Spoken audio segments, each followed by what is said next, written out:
అందరికీ నమస్కారం. విజయవాడ నగరాన్ని ముంచేసింది ఎవరు? విజయవాడ కూడా రాజధానిలో ఒక భాగమే కదా. అయినా కూడా విజయవాడ నగరం మీద మీకు ఎందుకంత కక్ష? బుడమేరుని మోసం చేసి దారి మళ్లించి విజయవాడ నగరాన్ని బుడమేరు ముంచెత్తేలా చేసి బడుగుల జీవితాన్ని చిన్నాభిన్నం చేసి వారి ఆర్థిక పరిస్థితిని కోలుకోలేనంతగా దెబ్బతీయడానికి కారణం మీ కళని నిజం చేసుకోవడానిక? ఎవరి ప్రయోజనాల కోసం ఇదంతా చేస్తున్నారో చెప్పాలని మేము ముఖ్యమంత్రి చంద్రబాబు నాయుడు గారిని ప్రశ్నిస్తా ఉన్నాం. ఎందుకు విజయవాడ నగరాన్ని బలిపశువు చేశారు? విజయవాడ నగరంలో గతంలో ఎన్నడూ కూడా ఇలాంటి విపత్తు చూడలేదే. వరుణదేవుడికి మా మీద ఎప్పుడు ఇంత కోపం కలగలేదే. అమ్మవారి దయతో ఎప్పుడు ఆనందంగానే ఉన్నాం. కానీ మీకు మా మీద అంత కోపం ఎందుకు, అంత కక్ష ఎందుకు? చంద్రబాబు నాయుడు గారు, మీరు ఖచ్చితంగా ముఖ్యమంత్రి హోదాలో మాకు సమాధానం చెప్పాలి. విజయవాడ నగర చరిత్రకి ఎవరైనా సరే వలస వచ్చిన చరిత్రే. విజయవాడ నగరంలో అందరినీ అమ్మవారు ఒకేలాగా చూసింది, ఒకేలాగా వారందరినీ కూడా ప్రేమించింది. అందుకనే విజయవాడ నగరానికి వలస వచ్చామన్నటువంటి భావన పోయి స్థిర నివాసాలు ఏర్పాటు చేసుకున్నారు.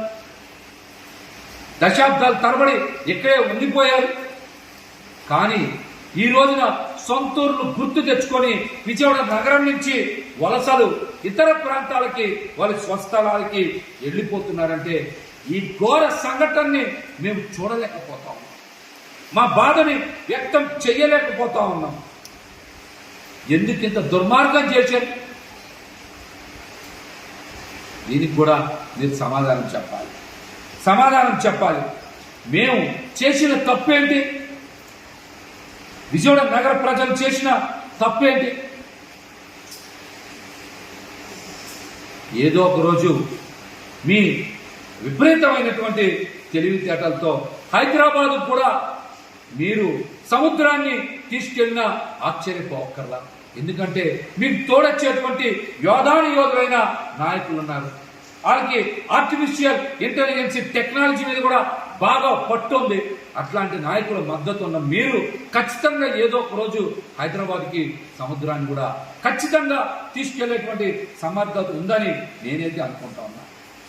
విజయవాడ నగరంలో ముప్పు గురవడానికి కూటమి ప్రభుత్వమే కారణమని, ఈ విపత్తుకి నిర్లక్ష్యమే కారణమని ఈ రోజున ఈనాడు పేపర్లో 14వ పేజీలో చాలా పెద్ద ఆర్టికల్ రాశారు. ఇది కూటమి ప్రభుత్వం సృష్టించిన నిశ్శబ్ద మారణ హోమమని అందులో రాయకనే రాశారు. బుడమేరుని కృష్ణమ్మలో కలవనీయకుండా అడ్డుపడింది ఎవరు? బుడమేరుని వచ్చిన వరదని పశ్చిమ బంగాళాఖాతంలో కలవకుండా అడ్డుపడి బెజవాడని ముంచింది ఎవరు? ఈ ముంపు రాజకీయం ఎవరి కోసం, ఎవరి ప్రయోజనాల కోసం, ఎవరి లబ్ధి కోసం చేశారో చంద్రబాబు నాయుడు గారు ఖచ్చితంగా సమాధానం చెప్పాలి. ఏ వర్గానికి లబ్ధి చేకూర్చడం కోసం? బలైంది మాత్రం బడుగులన్న విషయం ఈ రోజున ప్రతి ఒక్కరికి కూడా అర్థమైపోయింది.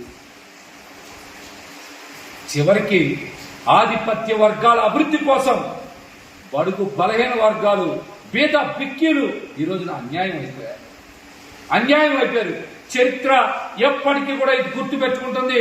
ఈ పాపానికి ఒడిగట్టిన ప్రతి ఒక్కరికి కూడా ఖచ్చితంగా విజయవాడ నగర ప్రజలు శిక్షించి తీరుతారని కూడా మిమ్మల్ని హెచ్చరిస్తా ఉన్నా.